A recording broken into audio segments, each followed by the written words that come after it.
Seja bem-vindo ao EBDrops, o podcast do Capacitar, que é o núcleo de estudos bíblicos da Igreja Batista de Vila Euro. Eu sou a Tog e se não for para causar, eu nem saio. Eu sou a Mari e no episódio de hoje eu tive a reflexão de pensar da seguinte forma: que você deve ser humilde para admitir os seus erros, inteligente para aprender com eles e maduro o suficiente para corrigi-los. Olha, eu teria dito no final, eu li num livro. Mas a Mari não, a Mari é Não, mais elegante. eu li num outro lugar mesmo. Não foi ideia minha, não. Bom, hoje quem está acompanhando o podcast, a gente está falando sobre o livro de Atos. Já estamos bem avançados, a gente está usando o livro Atos para Você como nosso direcionador, do Albert Müller. Eu nunca sei falar o nome dele. E a gente já está no segundo livro, já está no capítulo 18 e 19 de Atos. Gente, é muita coisa, acontece muita coisa a cada capítulo de Atos. Então, vem com a gente, presta atenção que a Mari vai começar lá no capítulo 18. Então, nesse momento da história, né, estávamos falando sobre Paulo ainda, e Paulo, nesse momento da história, ele sai de Atenas, né, e ele se dirige para Corinto. Lá em Corinto, ele vai encontrar um casal, né, uma família, que se chama Áquila e Priscila. Quem são Áquila e Priscila? Áquila e Priscila são judeus refugiados, e eles tinham sido expulsos de Roma, porque estava acontecendo ali, né? Cláudio estava acontecendo um movimento ali que ele estava expulsando, botando para correr, tocando terror mesmo nos judeus que estavam em Roma. Então, Áquila e Priscila eles fogem, né, em direção a Corinto. E ali eles se encontram com Paulo, né? E Paulo, nesse momento, ele vai trabalhar com Priscila e Áquila, porque eles também trabalhavam fazendo tendas como Priscila e Áquila, né? Desculpa. Nesse período, Paulo, ele trabalhava, né, naquele, como diz assim, no nosso calendário atual, né, de segunda a sexta, então de sábado, que era o seu dia de folga, Paulo aproveitava Era e ele ia... CLT. Oi? Era CLT. CLT, exatamente, 8 horas de trabalho por dia, e de sábado ele ia pregar na sinagoga, e ele pregava não só para os judeus, mas ele pregava também para os gregos ali na sinagoga. E depois de um tempo, Paulo passou ali pregando, vai ao encontro dele Silas e Timóteo. E quando Silas e Timóteo chegam até ali, eles possivelmente levam uma renda, né, para o sustento deles. E aí Paulo ele vai parar de trabalhar com Áquila e Priscila. Aquila foi cruel, né? Com Áquila e Priscila. E ele começa a se dedicar exclusivamente à pregação da palavra, à pregação do evangelho. E ele começa testemunhando aos judeus que Jesus era o Cristo. E com isso vai ferir o orgulho dos judeus, obviamente, né? Então os judeus eles começam a se revoltar contra Paulo e contra mesmo aquilo que ele estava falando, não acreditavam no que Paulo falava, se levantavam contra ele e Paulo simplesmente ele abre mão, ele fala, olha, sacode a roupa dele aí e fala, ó, vocês que são responsáveis pela própria destruição de vocês. Então, ó, eu lavo as minhas mãos, né? Sacode o pó da roupa, que era um ato que eles tinham como simbolizando isso, que essa parte de lavar as mãos, né? Abro mão de vocês e vocês que pensem aí no que vocês querem fazer. Vocês agora têm consciência do que é certo, do que é errado, e vocês são responsáveis pela própria destruição de vocês. E a partir daquele momento ele decide pregar para os gentios. E entre esses gentios ele prega para Crispo, que é o líder da sinagoga naquele momento, né? E tanto ele como toda a sua família, ele vai se converter acreditando, crendo no Senhor Jesus Cristo como Salvador. E muitas outras pessoas ali em Corinto também se convertem através da pregação de Paulo. E só que aquela perseguição que a gente vem acompanhando em todo o livro de Atos, na história de Paulo, aliás, até bem antes de Paulo, Paulo era um dos que faziam isso, que tinha muita perseguição aos cristãos, né? Aqueles que pregavam a respeito de Jesus Cristo, a perseguição era muito intensa. Paulo conhecia de perto essa perseguição aos cristãos, aliás, ele praticava essa perseguição aos cristãos, né?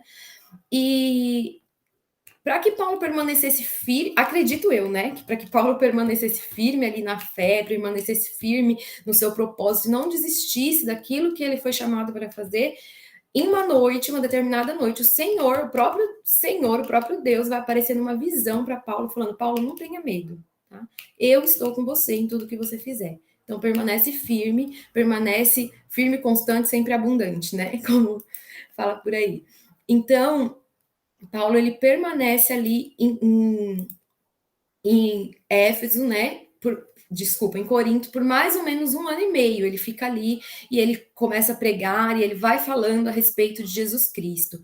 E tem um determinado momento onde Galho ele se torna o governador, um homem chamado Galho, ele vai se tornar o governador daquela região. E os judeus eles vão pegar Paulo e vão levar diante desse Galho e vai acusar Paulo de estar pregando contra a lei judaica, contra aquilo que eles acreditam, contra aquilo que eles pregam. Só que Galho fala: para mim isso não tem importância nenhuma. Se vocês estivessem falando que ele está trazendo um problema sobre a lei, um problema que vai me afetar o meu governo, ok, mas isso aí é coisa que vocês pregam, é a lei de vocês, então vocês que resolvam entre vocês o que vocês estão achando ruim e aí vocês resolvam com ele.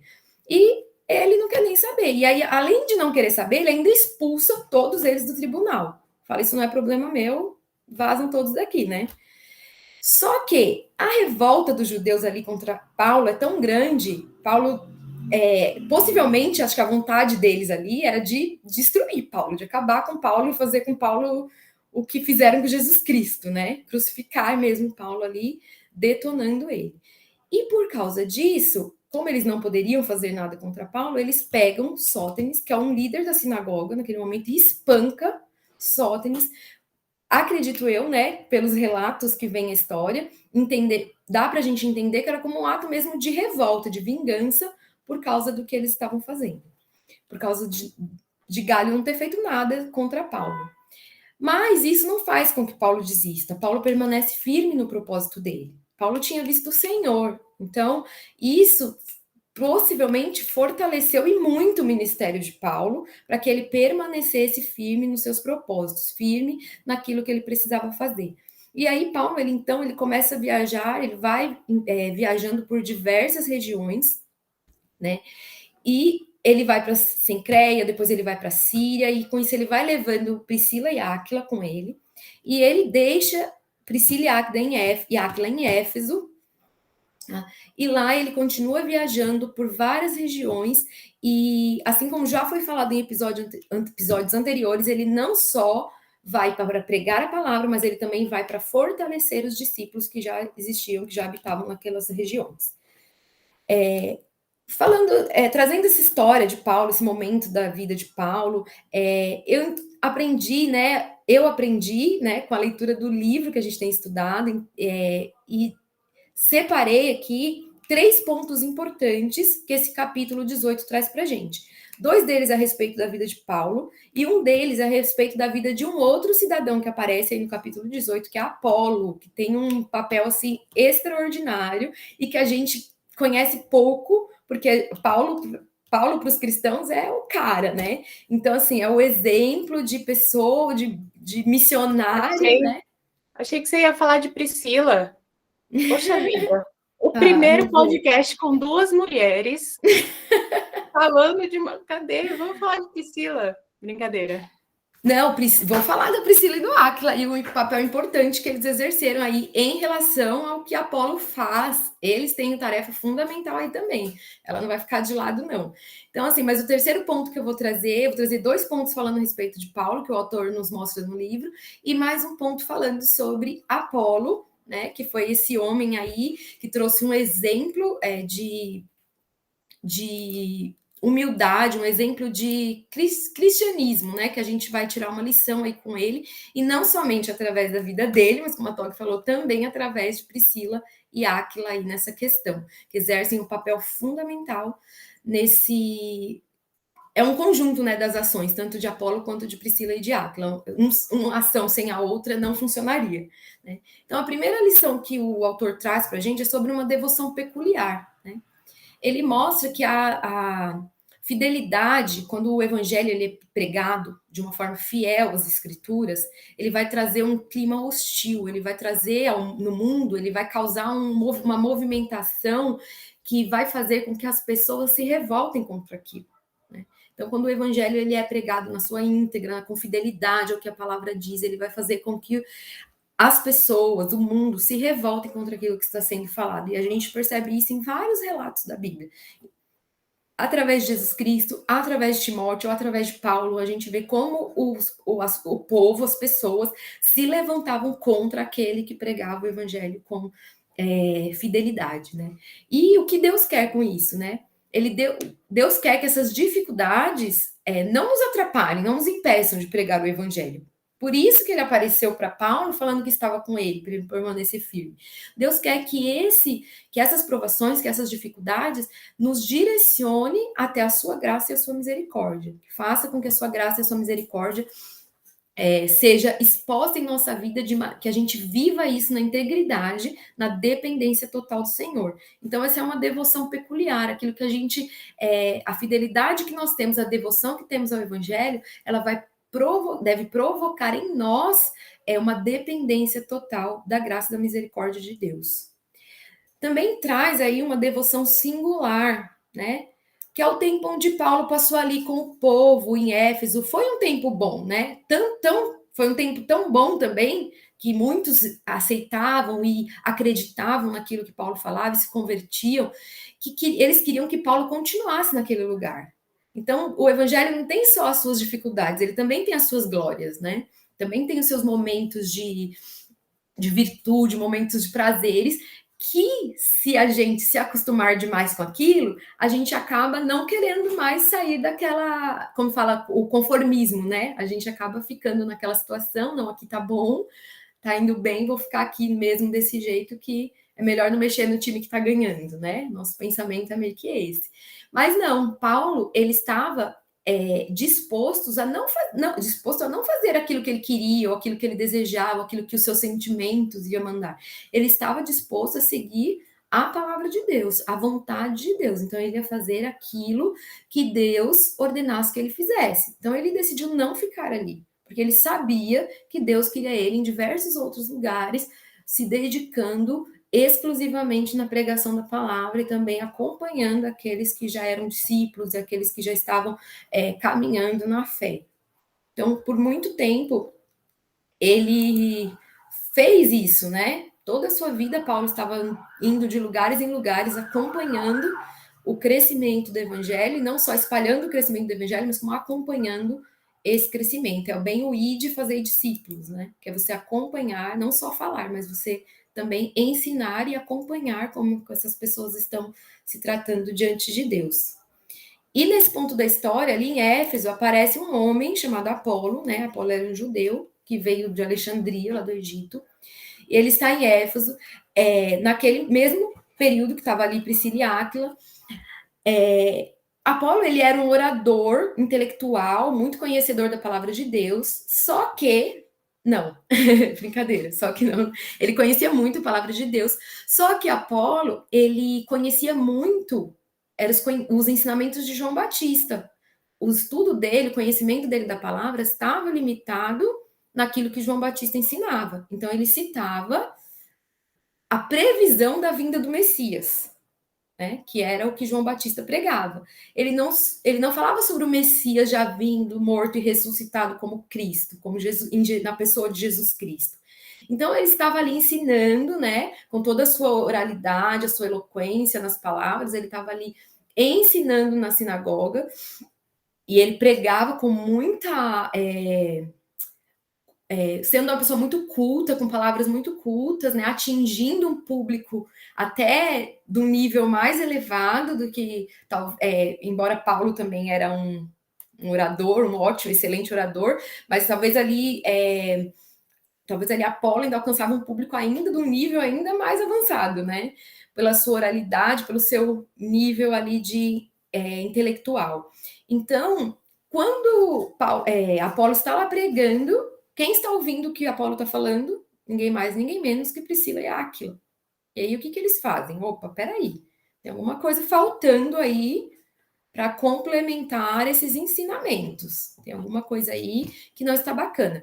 E quando Priscila e Áquila, eles percebem que isso está acontecendo, eles decidem, né, corrigir, conversar com Apolo. E diferente, né, do que a gente vê em muitos lugares por aí, Priscila e Áquila, eles não chegaram diante de Apolo com soberba, eles não chegaram diante de Apolo taxando ele de herege no Facebook, taxando ele de pregar ensinamentos incompletos a respeito da palavra de Deus. Não, eles chegaram com humildade diante de Apolo, né?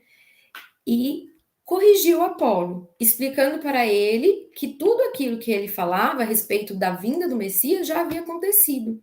Então, eles corrigiram Apolo falando sobre o que haveria acontecido. E o que Apolo podia ter feito, né? Recebido isso com toda arrogância. Priscila e Áquila eram criadores de tendas, né? Montadores de tendas. Ele falou: o que vocês têm para me ensinar, né? Apolo podia, assim, menosprezar Áquila e Priscila de diversas formas, né? Então, pelo contrário, né? A gente vê na história que Apolo ele vai receber aquilo com humildade, ele vai aceitar aquela correção, ele vai aprender com Priscila e Áquila, que traz ensinamentos preciosos sobre o que era o verdadeiro evangelho, sobre as boas novas do evangelho. O próprio o texto não fala sobre isso, mas imagino eu que o próprio Apolo, quando ele ouve a respeito que o Messias já veio, imagino eu como o coração de Apolo não deve ter sentido de alegria, deve ter sentido de regozijo em saber que Jesus já estava ali, que a promessa já tinha sido cumprida e que eles estavam vivendo e sendo testemunhas de Jesus aqui na terra, da promessa que foi cumprida aqui na terra. Então ele recebe isso com muita sabedoria, essa correção, com muita humildade, diferente assim do que nós vemos hoje nas igrejas, por exemplo, né? Muitas vezes nas igrejas acontecem dois tipos de erros. Primeiro é quando a gente não tem a coragem de Áquila e Priscila. A coragem, a humildade e a sabedoria, não é nem só a coragem, né? Áquila e Priscila, eles se apresentam aí com uma coragem, com uma humildade, com uma sabedoria que a gente pouco vê hoje no cristão, que a gente deveria ver com mais evidência, com mais frequência no cristão, que é de corrigir o outro em amor, que é de corrigir o outro sabendo o momento certo de falar, a forma certa de falar e como falar, né? E eu tenho certeza que foi por causa disso que Apolo recebeu com humildade também. Porque possivelmente, se eles não tivessem chegado com humildade e em amor, ele não teria recebido assim, talvez, né? E muitas vezes a gente vê tanto esse erro de nós cristãos estarmos presenciando o erro, o pecado, que no caso do Apolo não era nem o pecado, era a falta do conhecimento, mas muitas vezes a gente vê isso dentro das nossas igrejas, e ao invés da gente ir corrigir o irmão em amor, como a Bíblia fala para a gente fazer, a gente fala mal, a gente critica, a gente atira pedras, né? Achando que a gente não tem pecado. Mari, Oi. mas como você falou mesmo, tem muita questão da motivação de Áquila e Priscila, né? Esses dias eu falei com uma pessoa que estava brava, ai, cadê tal pessoa fazendo isso? Porque na hora de falar, fala, e na hora de fazer, cadê? Não aparece. Enfim, qualquer contexto que a gente possa colocar, porque às vezes a gente quer mostrar que a gente tem razão, né? Nos dias de hoje a gente tem discussões inflamadas nas redes sociais, ou até eu estou trabalhando bastante, estou no ministério, e aí cadê aquela pessoa que não está fazendo nada? E aí eu pensei, qual é a motivação quando a gente vai exortar? Qual era a motivação de Áquila e Priscila? Era que Apolo reconhecesse Jesus e que se tornasse mais parecido ainda com Jesus, né? Não era mostrar que eles estavam certos. E é o que você disse, é humildade e sabedoria. Então, quando a gente vai exortar alguém, a gente tem que lembrar que a exortação bíblica é para que o outro seja mais parecido com Cristo, não para que eu mostre que eu estou certa, né? Eu sempre vou exortar com o intuito de elevar o outro, de aproximar o outro mais de Deus. de fazer com que o outro reconheça Cristo e tenha um relacionamento mais próximo com Cristo, independente de quem seja esse outro. Exatamente. Essa correção, ela só vai obter o resultado esperado se ela for feita dessa forma. Se ela for feita com soberba, com arrogância, ela não vai obter resultado. Ela não vai obter sucesso, digamos assim, né? O coração, Deus, ele conhece a intenção do coração, né? Pode ser que a gente se apresente da forma mais humilde que seja, com um tom de voz dócil, com a aparência de um cordeiro, né? Mas Deus, ele conhece a intenção do coração. Então a gente tem que saber quando, no momento de exortar e a forma de exortar e a intenção pela qual a gente está fazendo isso. E todos esses aspectos fizeram a diferença na hora que Áquila e Priscila foram falar com o Apolo. Tanto na vida deles, em perceber como um homem, né, da categoria, né, no nível que Apolo estava, a pessoa que ele era, o reconhecimento que ele tinha, e de receber com tanta humildade da forma que ele recebeu, isso servia até de testemunho para o próprio Priscila e para o próprio Áquila, para ver como Deus realmente via em Apolo um potencial e uma capacidade de proclamador do evangelho e proclamador do reino. E a forma com que Apolo recebe tudo isso também com humildade, com amor, é uma forma dele demonstrar e de deixar para nós, como exemplo, como cristão, como quando nós aceitamos a correção vinda do Senhor, como isso vai contribuir para o nosso crescimento pessoal e principalmente para o crescimento do reino. Então, que deve ser o nosso principal objetivo, né? Então, quando a gente tanto fala, como Áquila e Priscila fizeram, quando a gente ouve com humildade e em amor, e aceita a correção, e a Bíblia fala que Deus corrige aqueles que amam, né? Aqueles a quem Ele ama. E quando a gente aceita isso, essa correção em amor, e a gente coloca em prática aquilo que a gente está ouvindo de conselho, entende que aquilo vem do Senhor, quem vai ganhar com isso é só o reino. É o crescimento do reino que a gente vai ver aí. É isso. O capítulo 18 é isso. Bom, aí a gente entra no capítulo 19, Paulo, ele está iniciando a terceira viagem dele, terceira viagem missionária, e aí no caminho, está indo para Éfeso, no caminho para Éfeso, eu vou fazer um pouco diferente da Mari, ela contou primeiro todo o capítulo, eu vou trazendo a história e trazendo as reflexões no meio da história, tá bom?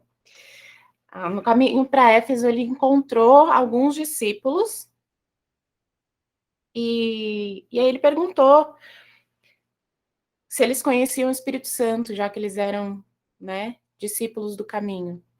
E eles falaram, não, nunca nem ouvi falar, eles eram discípulos de João. Aí, já nesse começo do capítulo 19, a gente já levanta uma questão de saber quem são aqueles que se dizem discípulos do caminho, discípulos de Jesus. Esses que se diziam discípulos de João, eles nem de João não devem ter recebido a palavra mesmo, porque o próprio João, ele pregava o Espírito Santo e pregava Jesus, então eles devem ter recebido de alguém que recebeu de João a palavra, e eles não tinham o Espírito Santo, e eles receberam o Espírito Santo e foram transformados. Então, muito provavelmente, esses discípulos, eles estavam muito mais só colocando em prática os ensinos éticos de João, do que dando frutos de salvação. E Paulo, ele percebe isso.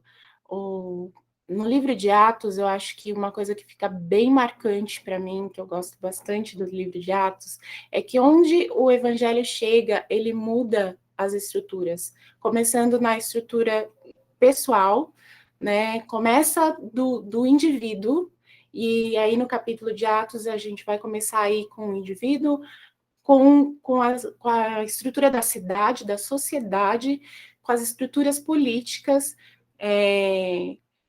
e lá no capítulo 17 de Atos, também tem um versículo que fala, né? Aqueles que causam tumulto no mundo todo chegaram aqui agora. Então, onde o evangelho chega, ele causa transformação. A partir do indivíduo, e aí no começo do capítulo 19 a gente vê no indivíduo, nos discípulos, e aí vai acrescendo na cidade, na sociedade, na política.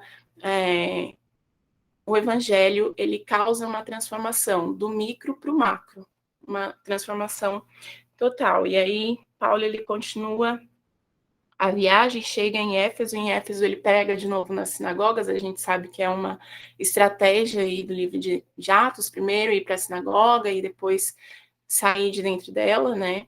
Ele fica lá por 3 meses, depois vai para a escola de Tirano, continua pregando o evangelho. E lá naquela época,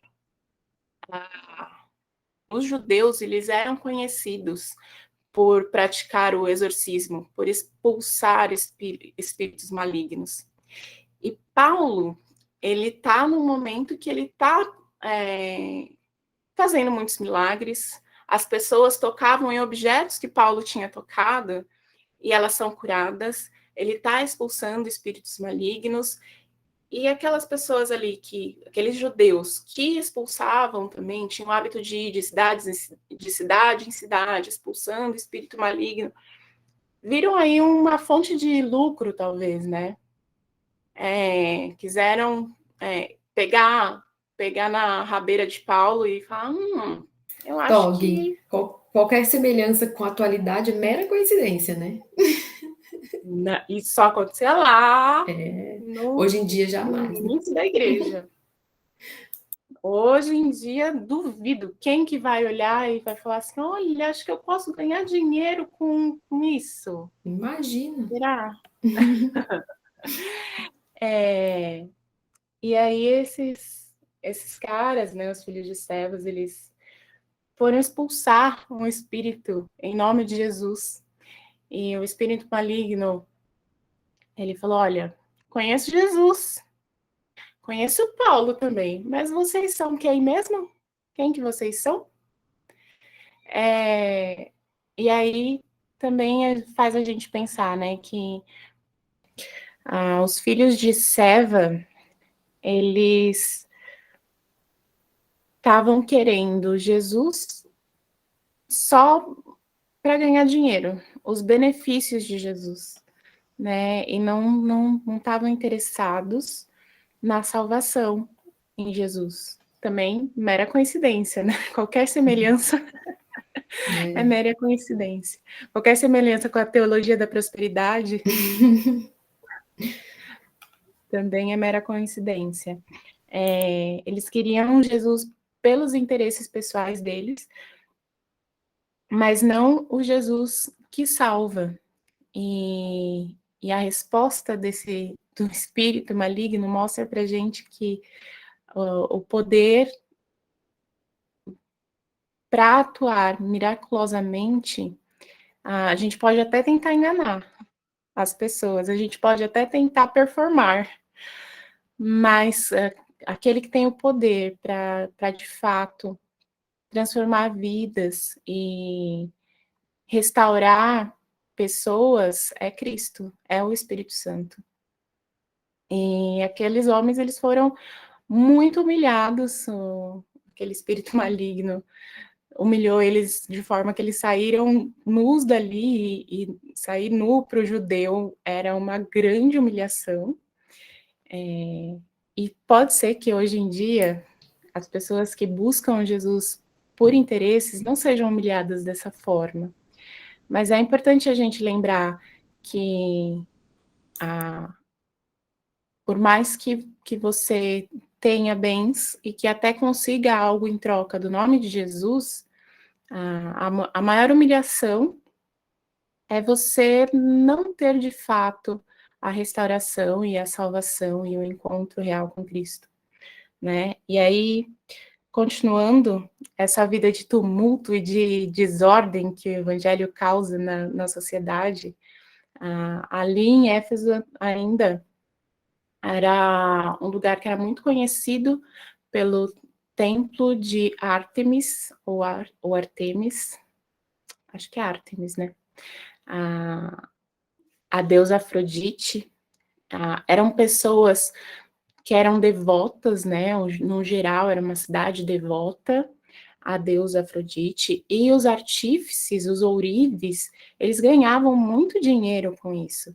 E aí o que acontece? Quando o evangelho começa a ser pregado, quando Paulo começa a falar de Cristo, as pessoas começam a se converter, começam a parar de adorar a deusa Artemis e parar de comprar os deuses falsos, as esculturas, os objetos de adoração, aquilo provoca a ira dos ourives, provoca a ira daqueles que ganhavam dinheiro com isso. E também é interessante pensar que eles não estavam preocupados com Artemis, né? Eles estavam preocupados com as finanças deles. Se continuasse, se parasse de adorar Artemis, mas continuasse custeando o trabalho deles, eles não iam nem se importar com o evangelho ser pregado. E aí, por isso que é legal, de novo, pensar que o evangelho, ele vai mudar o indivíduo, mas ele vai mudar também a sociedade na qual ele está inserido. Ele vai mudar a cidade, vai mudar a forma de pensar, a forma de estruturar o trabalho daquela cidade, vai mudar a forma de pensar politicamente naquela cidade, na sociedade que ele está inserido. Transforma desde o indivíduo até a sociedade como um todo. E aí o Ourives, o principal, ele reúne lá os outros ourives e provoca um grande tumulto, uma grande confusão. Ele é a mesma coisa do final do 18 ali, né? Leva o pessoal para o tribunal e nesse momento pegam ali os Essa galera apóstolos. gostava de um barraco, né? Pois é, depois diz que mulher que é barraqueira. E aí eles pegam ali os discípulos e Gaio e Aristarco, né? Pegam eles e querem levar para julgar e não sei o quê. E é interessante também aí que Paulo ele queria ir nesse momento também para defender os discípulos, para falar a favor deles. E os amigos de Paulo falaram: não, não vai não, melhor você não ir, porque tá perigoso, tá ficando. A gente está num momento que a perseguição está aumentando e está ficando cada vez mais arriscado para Paulo. Paulo era muito conhecido, então tá mais arriscado para Paulo.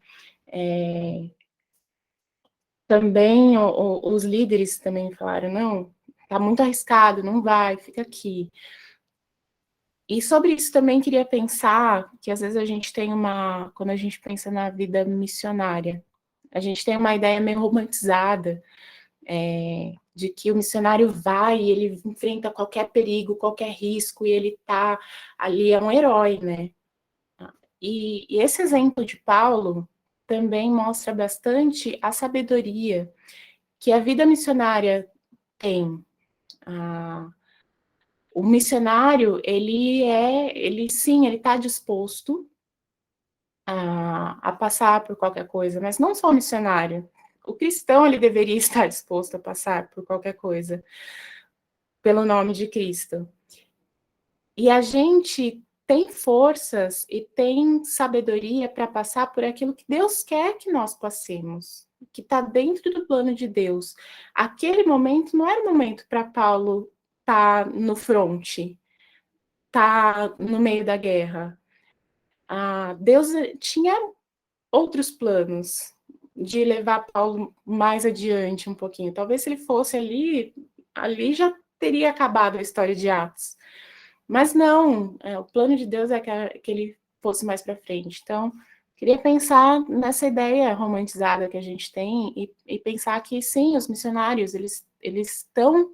E também ligar com aquilo que você falou lá da devoção, né? Que Tem a questão de deixar sua casa, de deixar seu lugar, deixar seu país, mas chega um momento que está gostoso ali também para o missionário. Então, não é um sofrimento o serviço missionário, porque eu acho que a gente, na igreja, a gente ainda tem essa visão que é sofrido, que é, ai, que o missionário sofre. Não, ele chega um momento que o país que ele está se transforma na casa dele, E se não transforma só no povo dele. e tem essa visão na igreja, não só que ele deve, que é sofrida a vida dele, como muitos acham que ele tem que sofrer mesmo. Quando fala, ser missionário Exato, na Europa é exato. fácil, eu não sei o quê, não Então, conhece a realidade espiritual daquele lugar. exato, exato. E aí tem a questão da sabedoria de que tem momentos que o missionário ele não vai ser posto à prova. E a gente tem o Afeganistão. Tiveram missionários que ficaram. E eu creio que Deus ele colocou paz no coração desses missionários que ficaram ali no Afeganistão. Mas teve missionários que saíram do país pela segurança deles. E eu creio que eles não foram covardes, não foram. Deus estava direcionando eles para saírem também. Então, a reflexão maior aqui, eu acho que é aquilo que Deus coloca para a gente fazer, Ele vai capacitar. E aquilo que não é para ser feito, a gente não precisa sofrer por aquilo. Não é sofrido, não enfim, não é algo pesado quando Deus te chama para fazer. Porque Deus está te capacitando, né? E aquilo que Deus falou para Paulo, estou junto com você. Não era pesado, porque Deus estava junto com ele, e era aquilo que ele tinha sido chamado a fazer. Se está pesado, e eu não estou agradando, a minha motivação está mudando, será que é isso que Deus me chamou mesmo para fazer? Será que ele não está me chamando para ir para outro lugar, ou mudar de rumo, ou, enfim, não que sempre vai ser gostosinho, né? Mas é uma reflexão que também Eu acho que é tem a mais uma questão sabedoria. eu acho que é uma questão também de você ter paz naquilo que você está fazendo, né? Por mais que você esteja no meio do furacão, no meio da perseguição, da turbulência, você ter paz e confiança de quem está com você, de quem está com você e de quem te colocou ali. A partir do momento que essa Exato. confiança ela é abalada, aí você deve repensar a sua condição naquele momento, da sua prática como cristão, se ela é realmente aquilo que Deus está querendo para você naquele momento. Exato.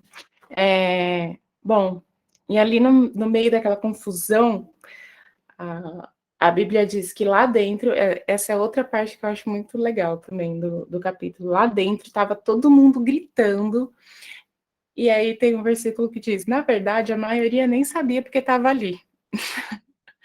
Como isso acontece, né? Como a maioria, às vezes, não sabe nem o que está acontecendo, e aí eu já lembro também da crucificação de Cristo. A maioria estava ali, Barrabás, Barrabás, tipo, não estava nem sabendo o que estava acontecendo. Foi onde surgiu o ditado cego no tiroteio. Não estava nem aí porque estava acontecendo. Então, também penso, sabe, que a vida com Cristo, o Evangelho, traz clareza também, né? A gente vai lidar muitas vezes com pessoas que nem sabem por que estão atacando a gente. Só tão e hoje que a gente tem a gente tem muito um modelo do que é o cristão, e às vezes não é um modelo muito tão bem quisto nos dias atuais, né? Porque como o cristão pensa, o que o cristão faz, como que. Então tem gente que só vai atacar a gente porque acha que a gente pensa daquele jeito.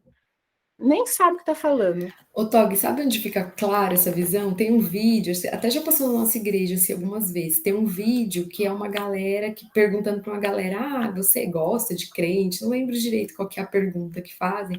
E eles começam a falar: ah, eu não iria, eu não entraria na igreja, ou eu não iria na igreja, porque crente é careta, porque eles acham que só eles são salvos. É bem aquele estereótipo mesmo que foi criado do crente, que muitos deram motivo para esse estereótipo ser criado, mas que não é uma coisa que já até está ultrapassada, né? É um estereótipo ultrapassado do cristão. O cristão é moderno, digamos assim, ele entende o evangelho de uma forma bem mais clara, bem mais segura, bem mais objetiva do que é o reino de Deus, do que esse estereótipo que foi construído aí no decorrer dos anos, que é perpetuado. A gente vê adolescentes que nem viveu nessa época que existia esse estereótipo, falando, metendo pau na igreja mesmo, nos cristãos, na construção desse estereótipo criado.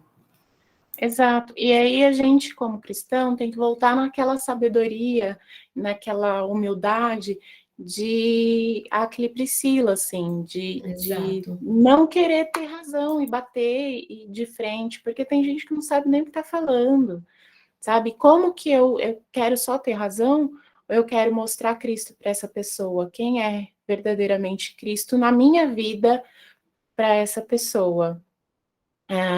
E ali no meio da confusão toda, né, o escrivão, ele consegue acalmar os ânimos, e aí, de novo, era um interesse muito mais político, porque como não estava afetando ainda a Roma, não estava afetando eles, não estavam nem aí se era o Cristo, se era Artemis, eles só não queria que afetasse a cidade, nem o dinheiro, a economia, exatamente. E aí o escrivão falou assim, olha, não, eles não roubaram o templo, porque era um costume da época, né? Os templos, eles eram cheios de ouro, as ofertas eram pedras preciosas, ouro, então muitas pessoas iam e roubavam. Então, ó, ele falou, ó, não roubaram o templo e não estão falando mal da deusa.